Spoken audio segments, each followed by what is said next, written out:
খৈৰাবাৰী পৰিদৰ্শন বাংলাৰ নতুন বিল্ডিঙৰ আধাৰশিলা স্থাপন ইএম লমছাও দৈমাৰীৰ ওদালগুৰি জিলাৰ খৈৰাবাৰী গড়কাপ্তানী বিভাগৰ পৰিদৰ্শন বাংলাটো পুনৰ নিৰ্মাণৰ বাবে বিটিচিৰ IBA বিভাগৰ পৰা 65 লাখ টকাৰ অনুদান লাভ কৰিছে। এই উপলক্ষে 10 মাৰ্চ মঙলবাৰে এক মাংগলিক কাৰ্যসূচীৰে সন্ধিয়া বিটিচিৰ কাৰ্যবাহী সদস্য লমছাও দৈমাৰীয়ে আনুষ্ঠানিকভাৱে আধাৰশিলা স্থাপন কৰে। আধাৰশিলা শুভাৰম্ভ কৰি দীৰ্ঘদিনীয়া খৈৰাবাৰী ৰাইজৰ অভাৱ পূৰণ হ'ব বুলি ইএম দৈমাৰীয়ে মত প্ৰকাশ কৰে। অনুষ্ঠানত প্ৰাক্তন বিধায়ক মহেশ্বৰ বড়ো, কুহিয়াকুছি VCDCৰ চেয়াৰমেন শুক্ৰাচাৰ্য মুছাহাৰীৰ লগতে দলৰ কেইবাগৰাকীও নেতাকৰ্মী আৰু ৰাইজ উপস্থিত থাকে। খৈৰাবাৰীৰ পৰা সুদৰ্শন কলিতাৰ ৰিপৰ্ট AIN লাইভ।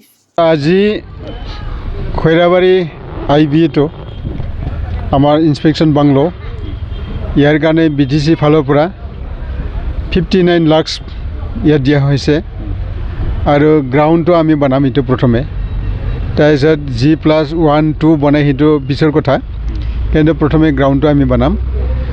ইয়াৰ কাৰণে BT চৰকাৰে IBAৰ যোগেদি মানে টোটেলি 59 লাখ মানে পঠাইছে। তো আমাৰ কাৰণে দূৰ দূৰণিৰ পৰা বহুত মানুহ আহে, খৈৰাবাৰী ৰাখিবৰ কাৰণে একো ঠাই নাই আৰু অফিচিয়েল মানুহখিনি আহে মানে বহাবৰ কাৰণে ঠাই নাই। তো এতিয়া এইটো হোৱাৰ পাছত আমাৰ খৈৰাবাৰী অঞ্চলত এটা অভাৱ পূৰণ হ'ব IBটো সম্পূৰ্ণ হ'লে। আৰু তাৰপিছত আমি বহুত দূৰ দূৰণিৰ পৰা হিৰেম্বা বাথৌ থানচালি থকাৰ কাৰণে, আমাৰ তাম্ৰেশ্বৰ মন্দিৰ থকাৰ কাৰণে বহুত মানুহ আহে। আমাৰ কোনো একমডেশ্যন নাছিলে, মানে এইটো হোৱাৰ পাছত আমাৰ কিছু হ'লেও সকাহ পাব।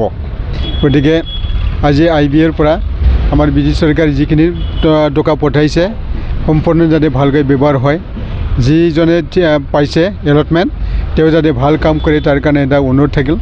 আমাৰ ডিপাৰ্টমেণ্টে যিখিনি মানুহ আছে তেওঁলোকেও চাই থাকিব, তাৰ কাৰণে তেওঁলোকক মানে জনাও হৈছে। তো শেষত আমাৰ আজিৰ দিনটো খুব ভাল আমাৰ কাৰণে যে খৈৰাবাৰীত আজিৰ দিনত মানে যিটো আমি আশা পালি আছিলোঁ আগৰ পৰা যে এটা ভাল ষ্টেডিয়াম লাগে, গতিকে আজি 12 কোটি টকাৰ ষ্টেডিয়াম সম্পূৰ্ণ হৈ পেলাই আজি মানে ইনগ্ৰেশ্যন কৰা হ'ল। ইমানখিনি ছাত্ৰ ছাত্ৰী আছে, আমাৰ খেলুৱৈসকল আছে, বক্সিঙত ভাল, তাৰপিছত আমাৰ টাইকণ্ডত ভাল, আৰ্চাৰীটো মানে কিবাৰ পৰাই ষ্টেডিয়ামৰ পৰাই মানে ইণ্টাৰনেশ্যনেল খেলিবৰ কাৰণে সক্ষম হৈছে। প্ৰমীলা দৈমাৰী আমাৰ ইয়াৰ প্ৰডাকশ্যন হয়, তেওঁ ইণ্ডোনেছিয়াত এছিয়ান গেম খেলি আহিছে, সেইটো আমাৰ কাৰণে খুব ভাল কথা। গতিকে বক্সিং, আৰ্চাৰী, টাইকণ্ড এনেকুৱা প্ৰগ্ৰামবিলাক আমাৰ মানে হৈ থাকে। গতিকে এইখিনি বনাব পৰাত আমাৰ খুব সুখী হৈছোঁ আমি। আৰু এইটো ৰাস্তা আছাম মালাত এতিয়া হৈ আছে, বনাই আছে।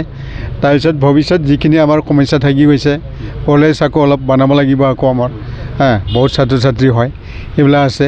গতিকে যিখিনি মই মহিৰংগটো আপগ্ৰেড কৰা হ'লে এতিয়া 1 কোটি 30 লাখ টকা ইয়াত দিয়া হৈছে, গতিকে সেইটো আপগ্ৰেডেশ্যন আমাৰ হ'ব। তাৰপিছত আমাৰ হিৰিম্বাত বাথৌ থানচালিত আমাৰ গেষ্ট হাউচ হ'ব, এনেকুৱা এটা পূৰণ হৈ গৈ আছে। তাৰপিছত আমি যিখিনি ৰাস্তা ঘাট আছে সেইটো আমি আপিল কৰিছোঁ, আপিল কৰা হৈছে। গতিকে এইখিনিও সম্পূৰ্ণ হ'বগৈ। 4খন হাইস্কুল, আজি চিনাকোনা হাইস্কুল 50 লাখ টকা পাইছে, আজি আমাৰ বেজবগতীয়া হাইস্কুল 50 লাখ টকা পাইছে, মানে ভৈয়াঘাট হাইস্কুল 50 লাখ টকা পাইছে। আৰু আমাৰ মৌগাঁৱত 2টা স্কিম সোমালে, তাতে চেণ্ট্ৰেলৰ এটা আৰু আমাৰ MLA ফাণ্ডৰ পৰা এটা সোমালে, তাতে টোটেলি মানে 1 কোটি 20 লাখ টকা তাতে সোমালে মৌগাঁও হাইস্কুলটো। গতিকে এনেকুৱাই কাম হৈ আছে। গতিকে আমাৰ সন্মানীয় হাগ্ৰামা মহিলাদেৱে কামৰ মানুহ হয়, তেখেতে যিখিনি সমস্যা আছে BTC এলেকাত তেওঁ সমাধান কৰাই দিব, আমাৰ পূৰা বিশ্বাস আছে। আৰু যিখিনি বাকী ৰৈছে এইখিনি আমি মানে হাতত ল'ম।